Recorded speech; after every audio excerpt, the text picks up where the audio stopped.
humedad sobrante que tiene, bueno, las condiciones mejoran. Y habíamos visto una serie de mejoramientos, pero lo que nos interesa a nosotros como ingeniero civil es la compactación del suelo. Es decir, cómo obtener una densidad máxima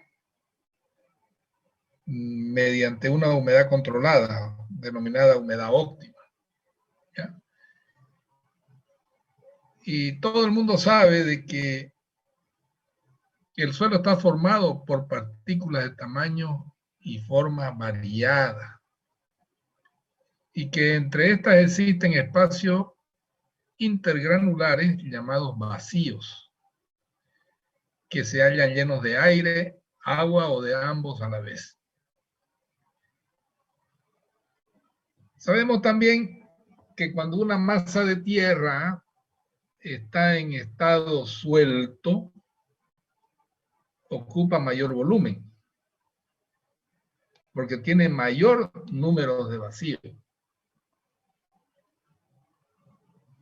En cambio, cuando apretujamos o comprimimos esta masa de tierra, se hace más compacta. Y observamos realmente un decrecimiento del volumen total. Se hace más chica. Debido a la disminución de los volúmenes de vacío. A esto se le llama, a esta operación de comprimirlo, de apretujarlo, de compactar una masa de tierra, se la llama compactación, es decir, hacerla más pequeña, eliminando los volúmenes de vacío. Y cuando nosotros compactamos un suelo, vamos a llegar a tener las siguientes ventajas. Se establece un contacto mayor y más firme entre las partículas que forman esa masa. Las partículas de menor tamaño son forzadas a ocupar los vacíos formados por las partículas de mayor tamaño o de mayor dimensión. Cuando un suelo está compacto, aumenta su capacidad portante, o sea, su capacidad de soportar carga. Y este suelo a la vez se lo hace más estable.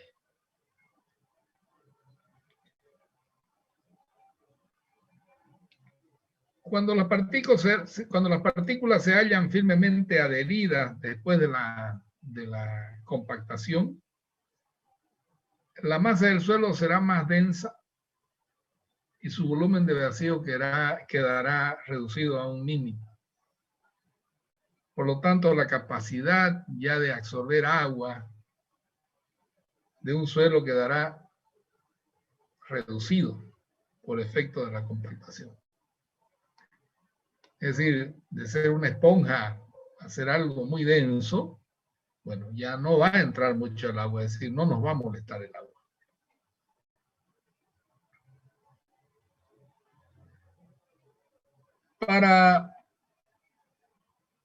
¿Cómo logramos hacer correr nosotros esas partículas para que ocupen su lugar correspondiente después de la compactación? Es a través de una adecuada lubricación para disminuir la resistencia a la fricción entre partículas. Se debe controlar debidamente la cantidad de agua al compactar un suelo. Si la cantidad de agua es insuficiente, no habrá buena lubricación. Y si hay excesiva agua, las fuerzas de compresión al actuar sobre la masa de tierra crearán fuerzas hidrostáticas.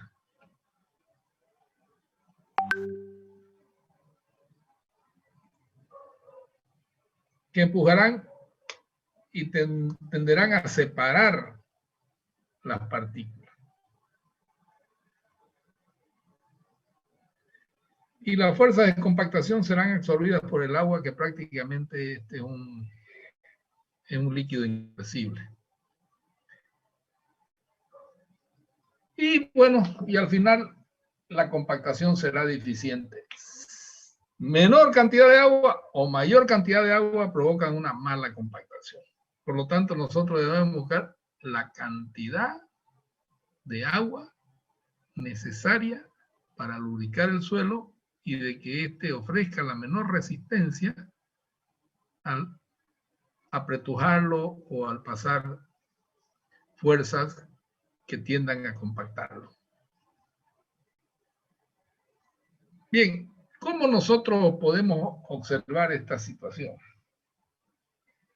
Esto nosotros lo podemos ver a través de lo que se llama la curva de compactación.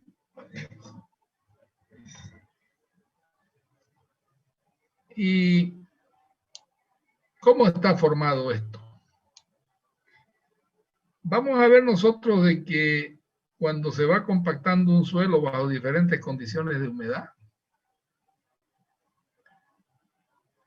sea cual fuere el método a emplearse, se obtiene, al relacionar las densidades con los porcentajes de humedad, una curva que nos indica en un determinado punto para el cual la densidad es máxima. Y la humedad correspondiente a ese punto de densidad máxima se llama humedad óptima. Es algo similar a esta curva que vamos a ver ahora.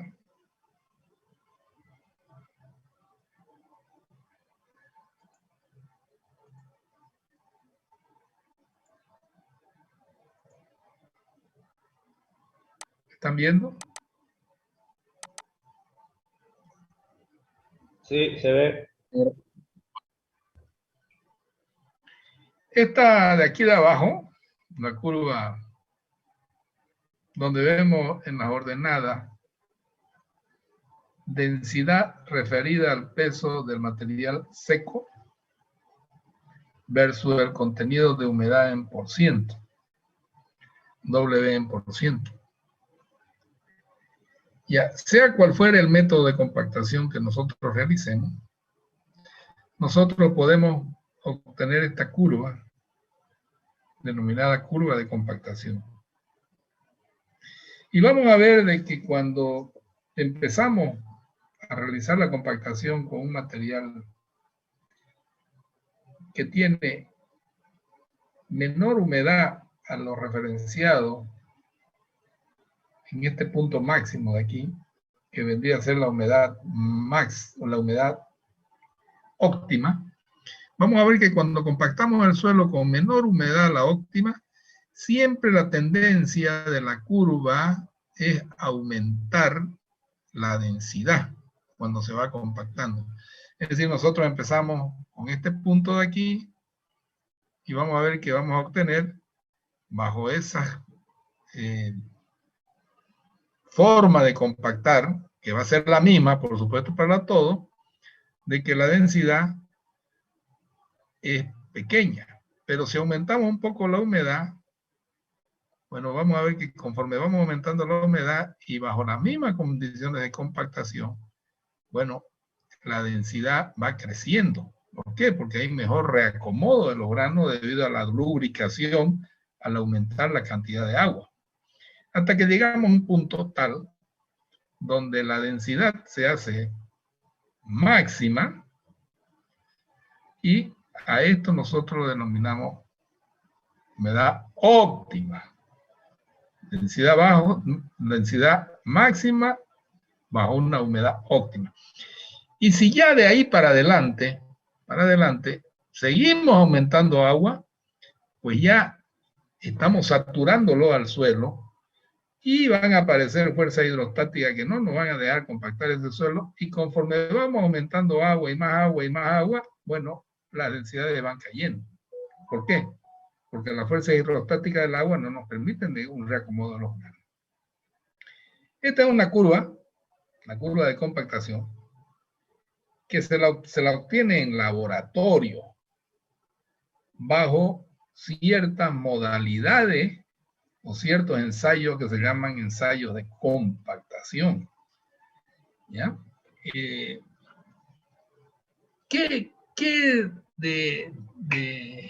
de bueno tiene esta curva? Es decir, nosotros cuando hacemos un ensayo de compactación, supónganse con esta humedad aquí, lo vamos a someter a una resistencia a la penetración, es decir, con una aguja estandarizada, ¿ya? Y bajo una carga controlada, y vamos a ver de que la resistencia a la penetración cuando el suelo ha sido compactado con una humedad menor a la óptima, tiene una buena resistencia a la penetración, ¿no? Y hay lo que se llama mayor estabilidad. Aparentemente hay una mayor estabilidad. Y esa estabilidad va decayendo conforme yo vaya aumentando la cantidad de agua hasta que llega a la humedad óptima, que es el punto B, ¿no? Donde nosotros tenemos un punto de resistencia a la penetración. Y de ahí, conforme vamos aumentando agua, esa curva de estabilidad va decayendo y va decayendo cada vez hasta volverse prácticamente, cuando el suelo se satura, a tener una estabilidad cero, nula. ¿Cuál será mejor? ¿Compactar a esta con una densidad menor a la densidad obtenida con la humedad óptima? ¿O dejarlo el suelo compactado con esta humedad óptima para obtener la densidad máxima? Miren ustedes que aparentemente el suelo es más estable, pero este suelo, al no llegar a cubrir todos los vacíos del suelo, en una lluvia se va a saturar ese suelo y su estabilidad va a caer, ¿no? Pero cuando nosotros hemos compactado el suelo con la humedad óptima, prácticamente hemos borrado todos los vacíos del suelo, y este suelo compactado no puede absorber más agua, por lo tanto su estabilidad es permanente. Esta es una estabilidad ficticia, esta parte. ¿Por qué? Porque puede absorber agua y hacerse inestable. Pero cuando yo ejecuto la compactación con la humedad óptima y prácticamente elimino todos los vacíos del suelo, pues ese suelo compactado ya no va a tener la capacidad de absorber agua, y por lo tanto esa estabilidad no se modifica ante la presencia del agua.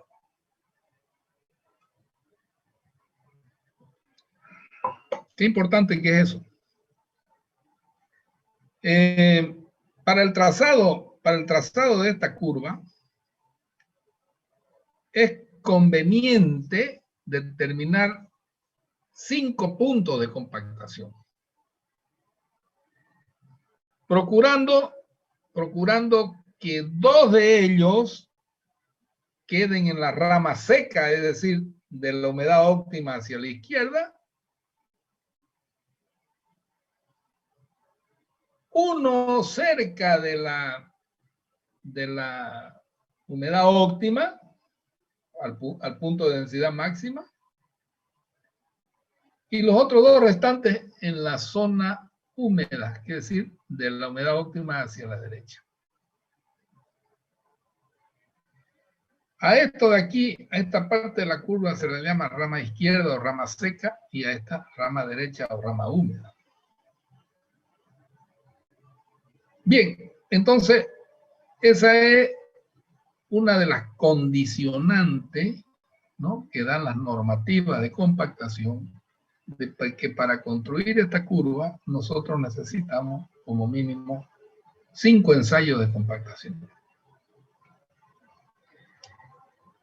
Y yo he visto en muchas empresas, en muchos laboratorios, de que trabajar, hacer un ensayo de compactación no es sencillo, sino que demora su tiempo. Y por lo tanto, para eliminan uno de la rama izquierda y uno de la rama derecha, y ya tienen unos programistas que le dibujan la curva con 3 puntos. Pero eso no es lo correcto. Lo correcto es hacer 5 puntos como mínimo. Pueden ser más, pero con 5 puntos para formar esta curva, el autor y el investigador y las normas están siempre mirando de que por lo menos se hagan estos 5 puntos. No es fácil, como le digo, en laboratorio, hacer un ensayo de compactación, que ya lo vamos a ver más adelante. ¿Por qué?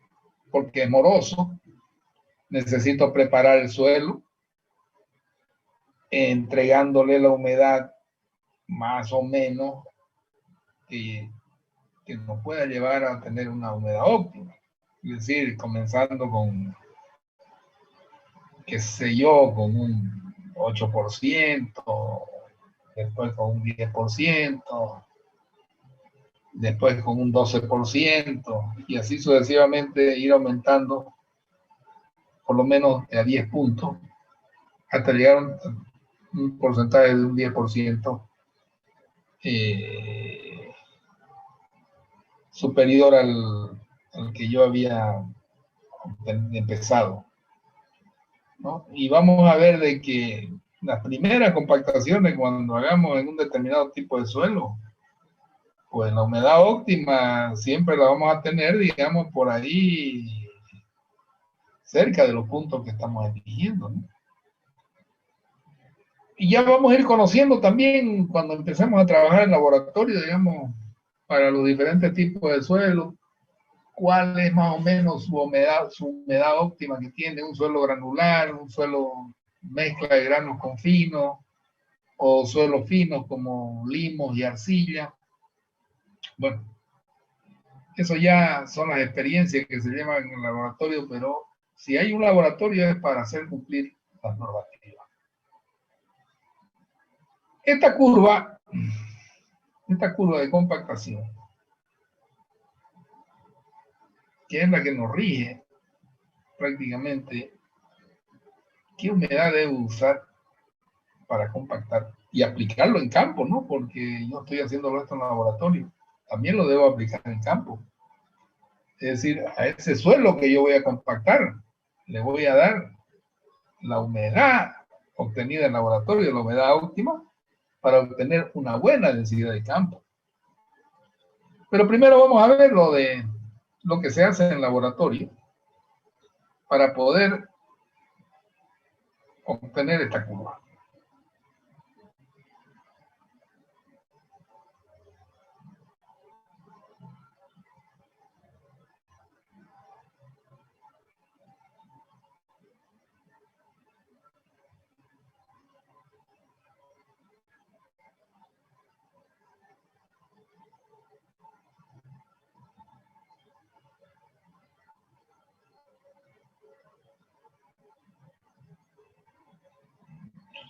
Miren ustedes, aquí está la explicación que yo les he dado, ¿no? Dice, ventaja de una buena compactación. Antes de irnos a ver los ensayos de laboratorio. Dice, supongamos que la curva de compactación indicada en la figura 17, o sea, esta de acá. Esta de aquí. Que lo hemos visto.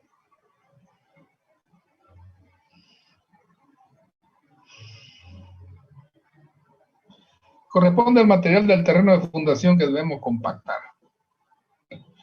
Analizando dicha curva, vemos que si compactamos el terreno con un 8% de humedad, alcanzamos una densidad máxima de 1660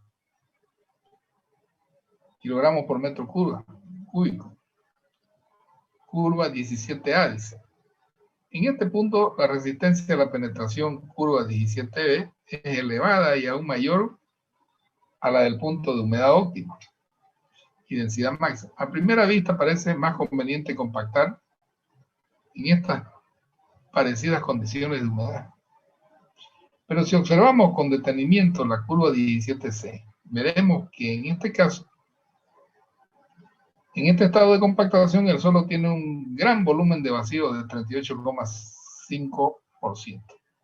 Para llenar estos vacíos, es decir, para saturar el suelo, se necesitaría 23,2% de agua, y en este estado de saturación el terreno de fundación perdería prácticamente su estabilidad. Pues como podemos ver, en la figura 17B, la resistencia a la penetración es nula.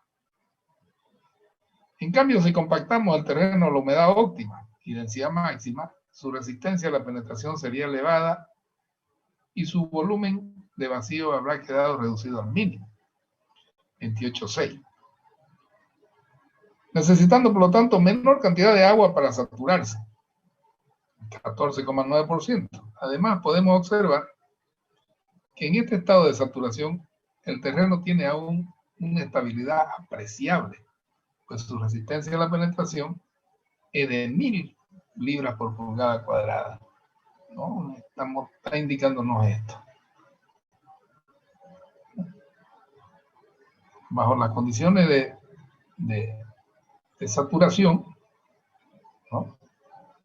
Que es el 28,6%, para saturar este suelo con humedad óptima, nosotros tenemos una elevada resistencia a la penetración. Pero cuando nosotros tenemos al 8% de una resistencia a la penetración alta y lo saturamos ese suelo, lo vamos a saturar con un 38,5%, pues caemos en una curva de estabilidad nula, es decir, que esto tiene mayor cantidad de absorber agua y de desestabilizarse con respecto a la porcentaje de humedad óptima. Esto está explicado ya con porcentaje de vacío. Bueno, pero la condicionante de una buena compactación es que nosotros compactemos, nos está indicando, lo más próximo a la humedad óptima para obtener un rango de estabilidad de ese suelo.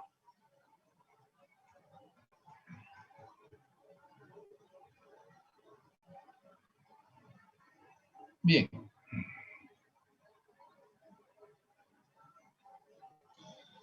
Aquí tenemos nosotros los métodos en laboratorio. Estos son los métodos de laboratorio para determinar la humedad óptima y densidad máxima. En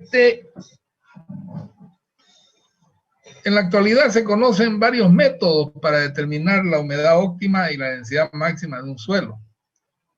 La mayor parte de estos métodos son dinámicos.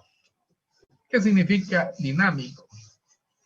Que yo tengo que darle una determinada energía mediante golpes al suelo para que éste se vaya compactando. Y también hay algunos métodos que son estáticos. Los llamados métodos dinámicos utilizan cargas dinámicas aplicadas mediante pistones o martillos, y los métodos estáticos emplean cargas estáticas aplicadas por medio de prensa hidráulica.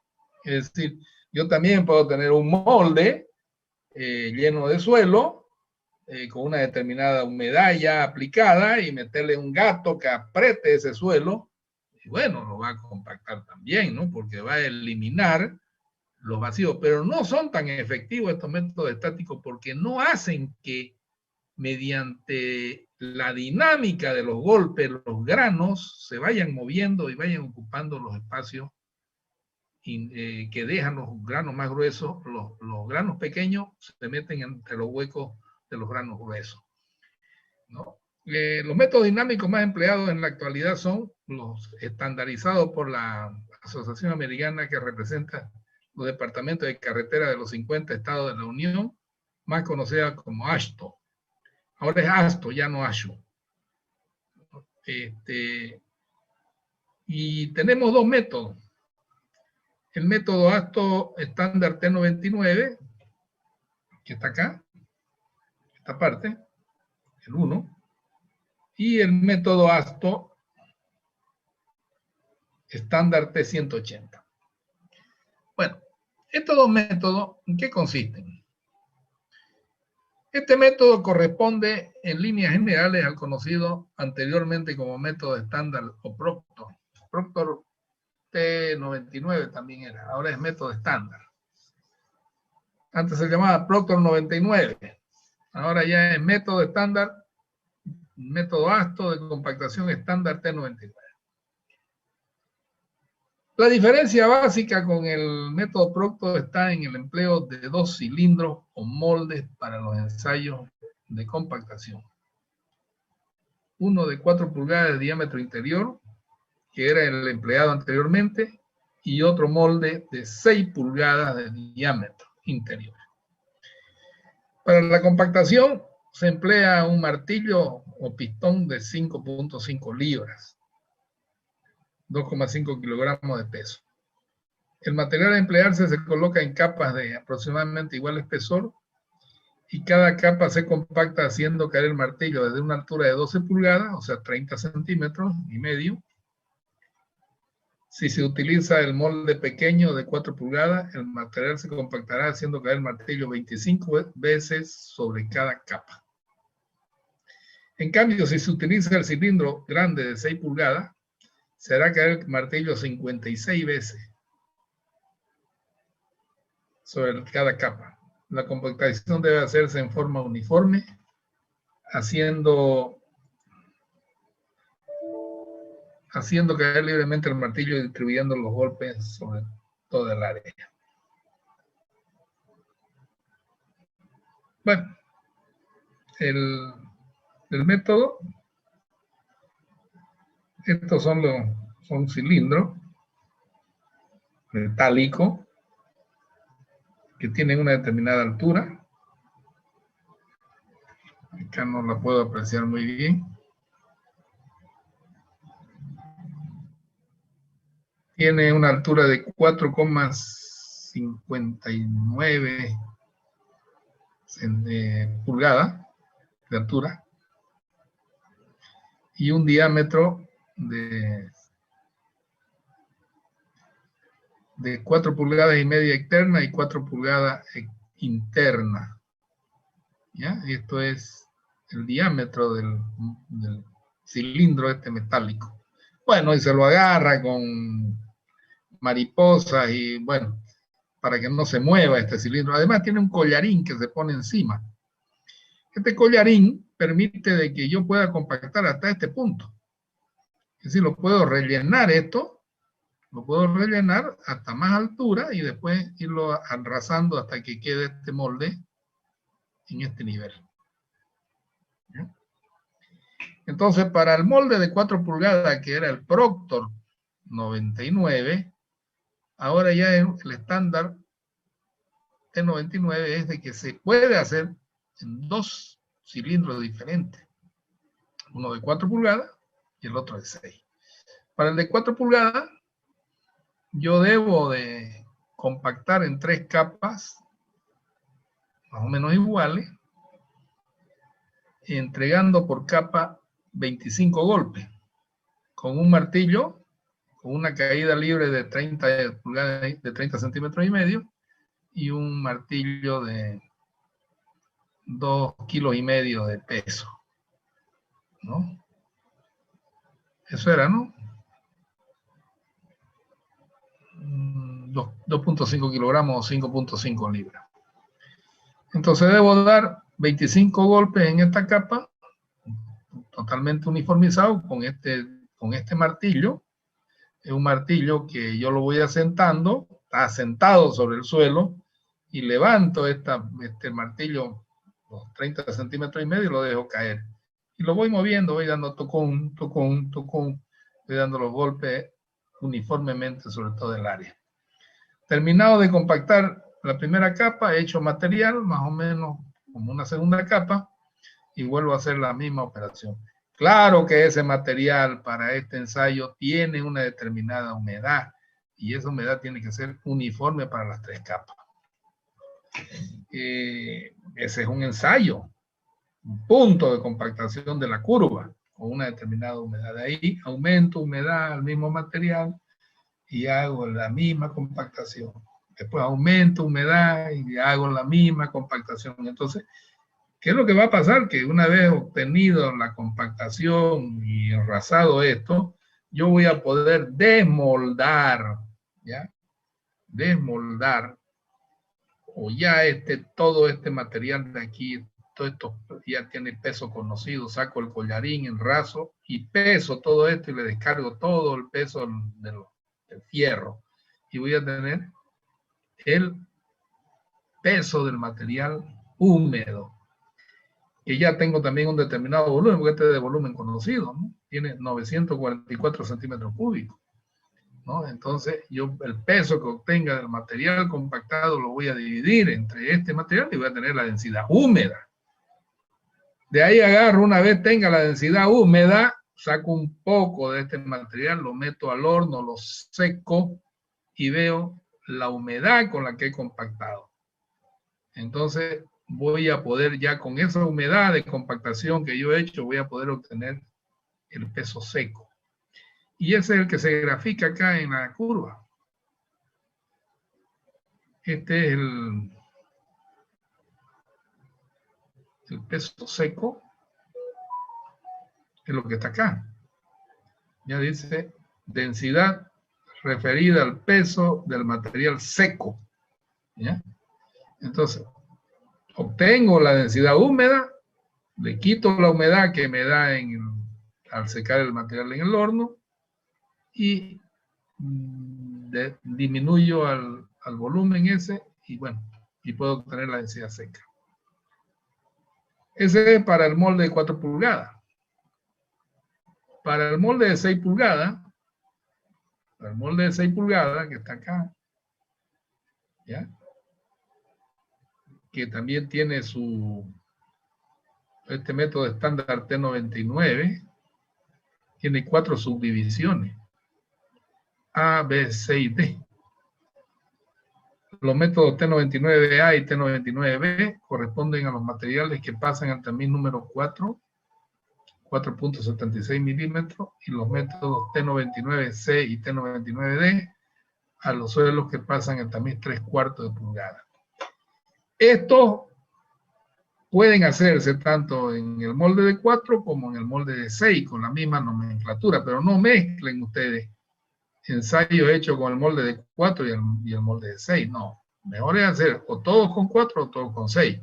Pero vamos a llamarlo el T99A cuando nosotros el material pasa al tamiz número 4, ¿no? Este método tiene 4 A, B, C y D. Los métodos T99A y T99 corresponden a los materiales que pasan al tamiz número 4. 4.76 milímetros. Y el método T99C y T99D es a los suelos que pasan al tamiz de 3/4 de pulgada. Es decir, prácticamente para capas base, para gravas con suelo. ¿Ya? El D, el C y el D. Entonces, como ven ustedes, tienen los dos moldes, solo que en este molde nosotros vamos a dar con el mismo martillo que pesa 2,5 kilogramos y una altura que de 30.5, en vez de darle por capa 25, le vamos a dar 56 golpes, porque es mayor volumen. Entonces, este molde va a tener un cilindro de, bueno, acá está en pie, es cuestión de sacarlo en centímetros cúbicos, 3 capas de 56 golpes, altura de caída de 30 centímetros y medio, dándosela uniformemente y con las diferentes cantidades, la humedad que nosotros veamos conveniente. Eso es el estándar T99, método estándar de compactación. El otro es el estándar, método estándar T180. ¿Qué característica tiene este ensayo? Que se le da más energía de compactación. ¿Ya? Los moldes son los mismos, ¿no? De 4 pulgadas y de 6 pulgadas. Solo que varía el martillo ya no es de 2,5 kilos, sino de 4,5 kilos. Y la caída es de 45 centímetros, ya no de 30 centímetros y medio. Entonces, igual, al de 4 pulgadas, se le va a dar 12 golpes por capa. Y al de 6 pulgadas, se le va a dar 56 golpes. ¿Ya? O sea que exactamente igual. Igual T180AB para material que pasa el tamiz de número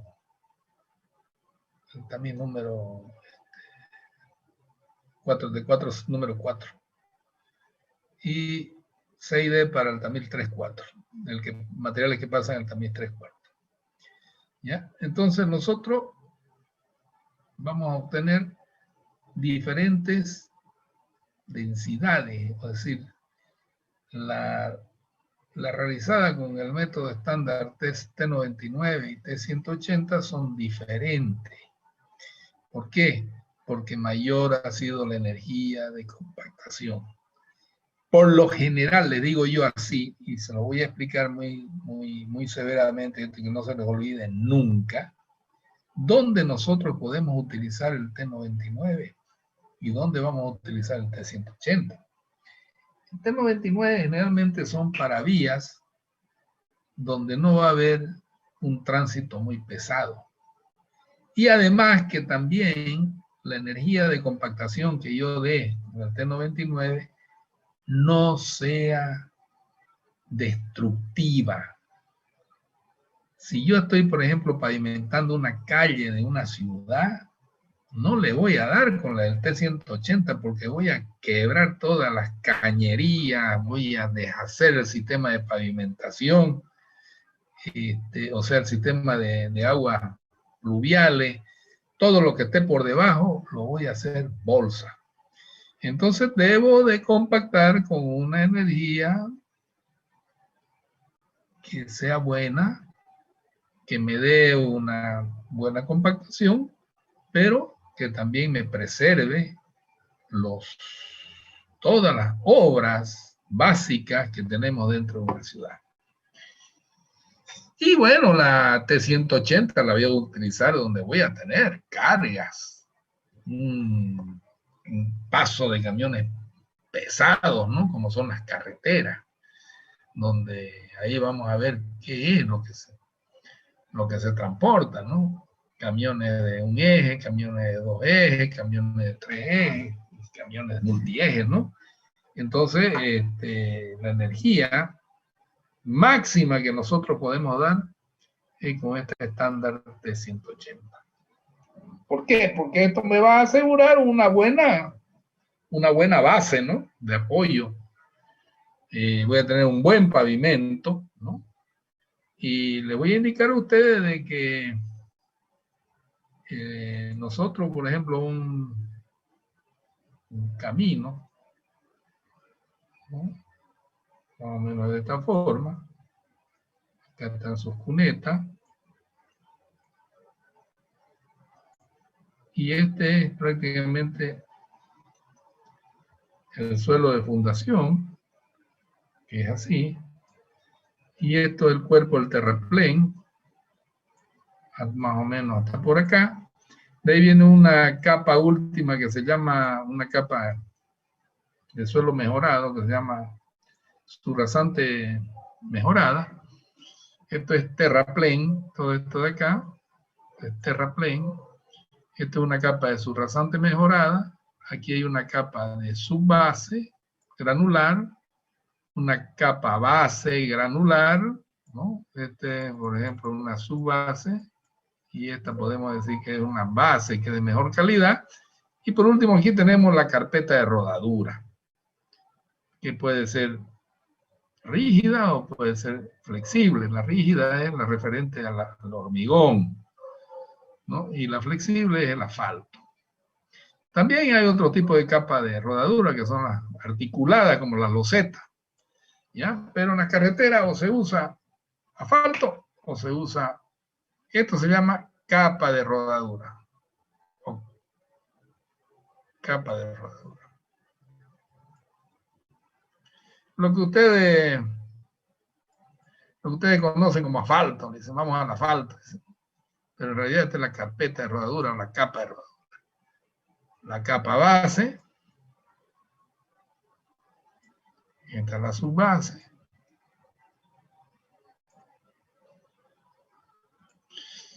esta es la subrasante mejorada,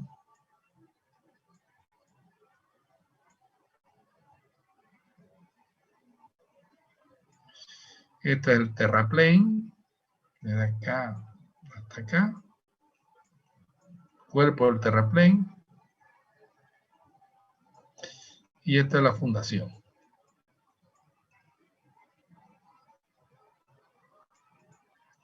Y esto siempre va de menos a más, ¿ya? Así va esto. De menos a más, ¿ya? Aquí está ya un terreno de fundación que puede ser medio maluco, pero las capas se van mejorando conforme va aumentando el terraplén. A todo esto, este conjunto, se lo llama pavimento.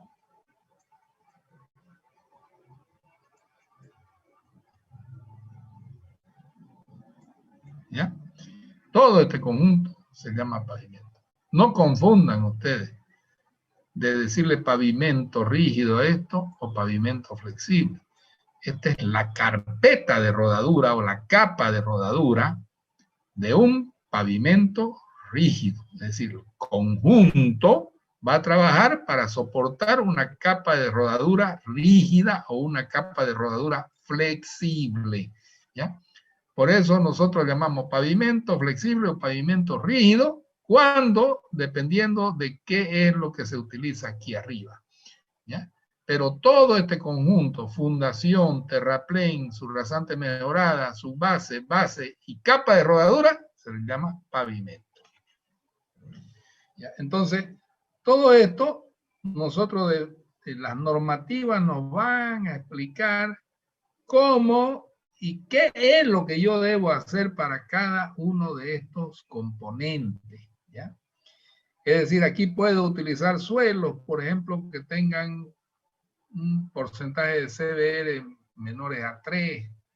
Aquí CBR iguales a 3, mayores o iguales a 3. Aquí en la subrasante mejorada, un CBR mayor a 10. La capa subbase, un CBR superior a 70%. Y la base igual a CBR 100, ¿no? Entonces, todo esto tiene una formación que ya después ustedes van a conocer que es el CBR y todas esas cuestiones, ¿no? Pero esta situación, todo esto se lo hace hasta llegar a la carpeta, a la capa de rodadura, se lo hace compactando, volando los vacíos que tiene el suelo a condiciones de humedad controlada. Y una vez también nosotros vamos a colocar el asfalto, aquí si es este pavimento flexible, o sea, una carpeta rodadora flexible, también esto cuando lo vertimos acá debemos de compactarlo porque el pavimento, o sea, el asfalto viene en gránulos, viene mezclado con el asfalto, o sea, este concreto asfáltico, es un concreto asfáltico, viene mezclado con piedra, arenilla y el cemento asfáltico que debe ser compactado. Igual como ustedes vibran el hormigón cuando lo vacían dentro de un molde, también este debe ser compactado, debe ser apretujado. Y la ventaja de esta carpeta rodadora es que usted puede abrirlo al tráfico una vez enfría, porque viene caliente. En cambio, el hormigón, si esto fuera rígido, fuera de hormigón, bueno, tienen que esperar que dure y esperar un plazo de 28 días para abrirlo al tráfico. Este se lo abre en horas y el de hormigón se lo abre después de 28 días. Entonces, la compactación se realiza para estabilizar los suelos, es decir, darle mayor capacidad portante, mejorar sus condiciones hidráulicas y obtener, como se dice, una obra que sea buena. Eso sería, digamos, con esta metodología de los métodos estándar de compactación que se hacen en el laboratorio, se deben también controlar en campo, porque esto es laboratorio y esto es campo. Esto se realiza en el campo. Entonces, ¿qué es lo que se hace en el campo? Cuando ustedes terminan de compactar, por ejemplo, esta capa de aquí, esta capa de 25 centímetros, o de 20, o de lo que sea, vienen ustedes y hacen un ensayo de compactación de campo. O sea, viene este método de control de compactación se lo puede hacer de varias formas.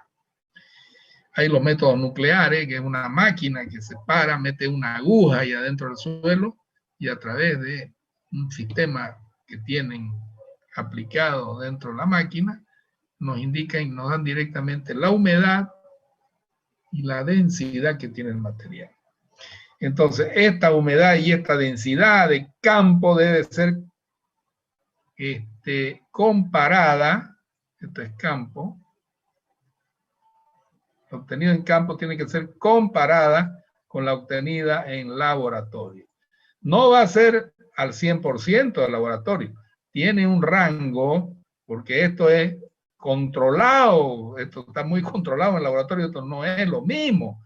Trabajar en campo con el equipo de compactación, con la motoniveladora, bueno, tiene un sinnúmero, pero este valor obtenido aquí en campo tiene que ser 1% de este de acá. Puede ser el 95, el 96, el 97, el 98%.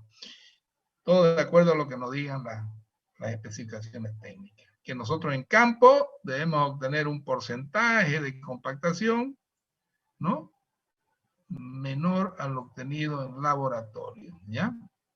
Pero no es tampoco lejos, ¿no? Estamos hablando del 94, a veces 90, a veces 95, a veces 96, a veces 90, todo eso depende del tipo de suelo que vamos a utilizar.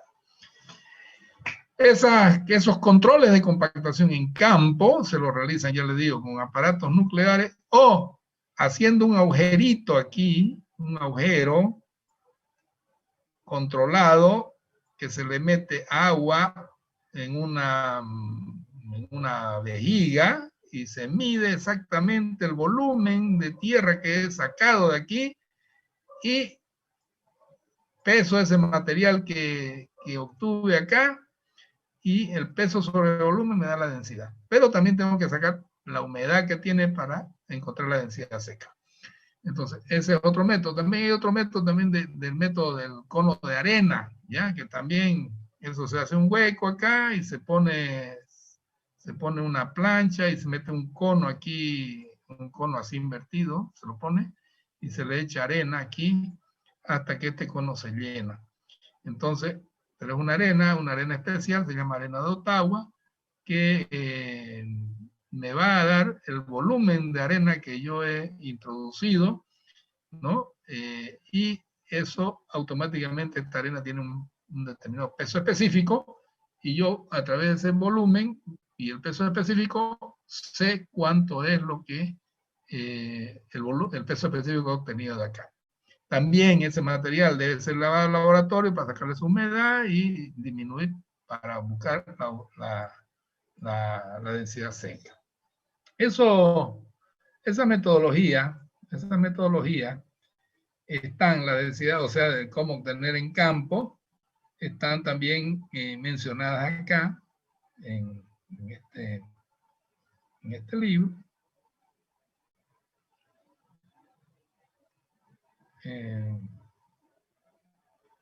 Determinación de la densidad de campo mediante la medida de volumen de la tierra extraída y el empleo del agua, como les digo, del globo, ¿no?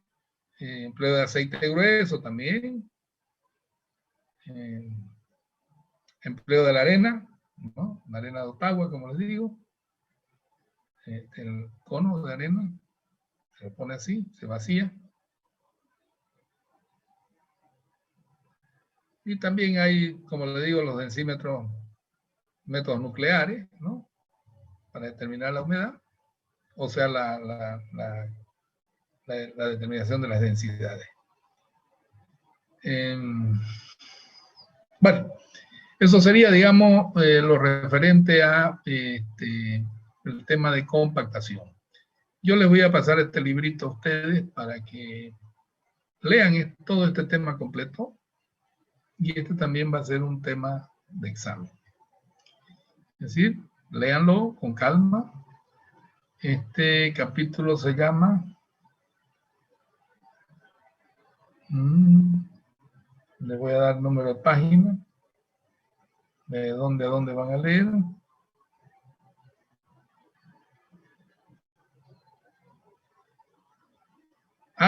Van a también a leer lo que es la curva de saturación, que está explicada aquí.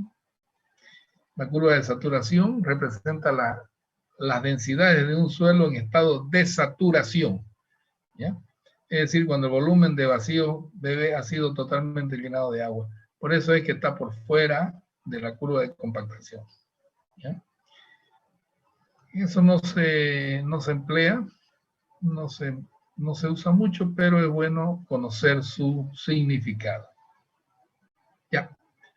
Este tema de la determinación de la densidad máxima y humedad óptima empieza en la página 69. Van a leer ustedes de la página 69 hasta la página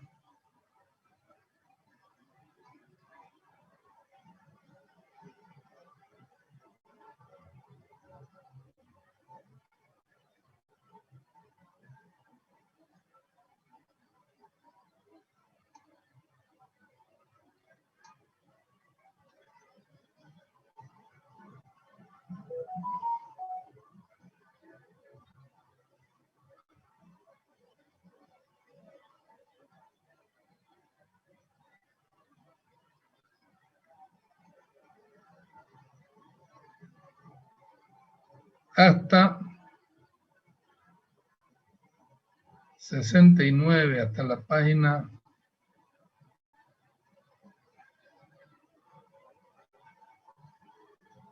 'Métodos nucleares'.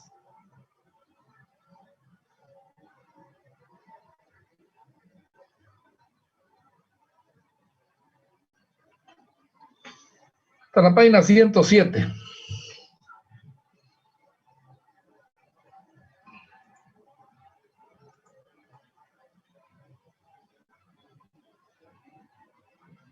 Yo enseguida les paso el libro, ¿ya? Con esto, yo quiero que tengan un concepto, no necesito que me calculen nada, sino que también aprendan lo que es el volumen, lo que es la densidad, lo que es la humedad, todas esas cuestiones, hay que hacerlo, ¿ya? Bueno, esa situación es importante de que ustedes